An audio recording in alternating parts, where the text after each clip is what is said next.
नमस्कार दोस्तों, मैं हूं अरुण। स्वागत है आपका रेड फिक्स। जैसा कि आप सभी ने देखा होगा कि हिंदू धर्म में जब भी किसी की मृत्यु हो जाती है तब उसके मृत्यु शरीर का अंतिम संस्कार कर दिया जाता है और फिर मृत आत्मा की मुक्ति के लिए मृतक के परिवार वालों के द्वारा उसकी तेरहवीं मनाई जाती है। परंतु क्या आप जानते हैं कि आखिर तेरहवीं मनाई क्यों जाती है? आइए हम जानते हैं इस वीडियो के माध्यम से। गरुड़ पुराण में बताया गया है कि जब भी किसी की मृत्यु हो जाती है तो मृतक की आत्मा अपने परिवार वालों के आसपास ही भटकती रहती है, क्योंकि मृत्यु के बाद मृतक आत्मा में इतना बल नहीं होता है कि मृत्यु लोक से यमलोक की यात्रा तय कर सके। इसलिए आप सबने देखा होगा कि जब भी किसी की मृत्यु हो जाती है तो उसके परिवार वालों के द्वारा मृतक आत्मा के लिए नियमित पिंडदान किए जाते हैं।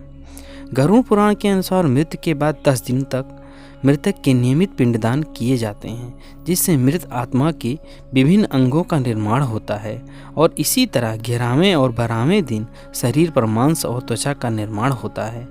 फिर 13वें दिन यानी कि 13वीं को जब मृतक के नाम से पिंडदान किया जाता है तब उससे यात्रा करने की शक्ति प्रदान होती है। फिर वह आत्मा यमदूतों के साथ निकल पड़ती है। गरुड़ पुराण की माने तो मृत लोक से यमलोक तक जाने में मृत आत्मा को 1 साल अर्थात 12 महीने लग जाते। दोस्तों, ये भी माना जाता है कि मृतक के परिजनों के द्वारा इन 13 दिनों में किया गया पिंडदान 1 वर्ष तक मृत आत्मा को भोजन के रूप में काम आता है। इतना ही नहीं, गरुड़ पुराण में ये भी बताया गया है कि जिस मृतक आत्मा के नाम से पिंडदान नहीं किया जाता उसे 13वीं के दिन यमदूत घसीटते हुए यमलोक की ओर ले जाते हैं और ऐसी आत्मा को यमलोक में बड़ा ही कष्ट भुगतना पड़ता है। भूखी आत्मा को जब यमदूतों द्वारा घसीटा जाता है तब उसके शरीर के कई अंग छिल जाते हैं। इस बीच भी मृतक के परिवार वालों के द्वारा नियमित पिंडदान या फिर अन्नदान नहीं किया जाता है तो उसे पूरे रास्ते में इस तरह के कष्ट सहने पड़ते हैं।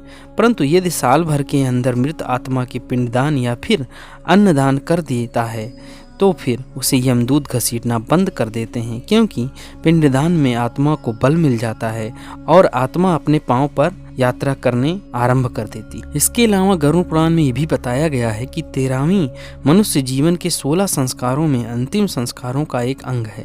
इसके बिना अंतिम संस्कार की पूर्णता नहीं होती है। गरुड़ पुराण के अनुसार जिस मृत आत्मा के 13वीं की प्रक्रिया नहीं होती है उसे प्रेत योनि से मुक्ति नहीं मिलती है। साथ में यह भी बताया गया है कि 13वीं के दिन कम से कम 13 ब्राह्मणों को भोजन अवश्य कराना चाहिए और यदि मृतक परिवार वालों की आर्थिक स्थिति अच्छी है तो वो 13 से अधिक ब्राह्मणों को भोजन करा सकते हैं।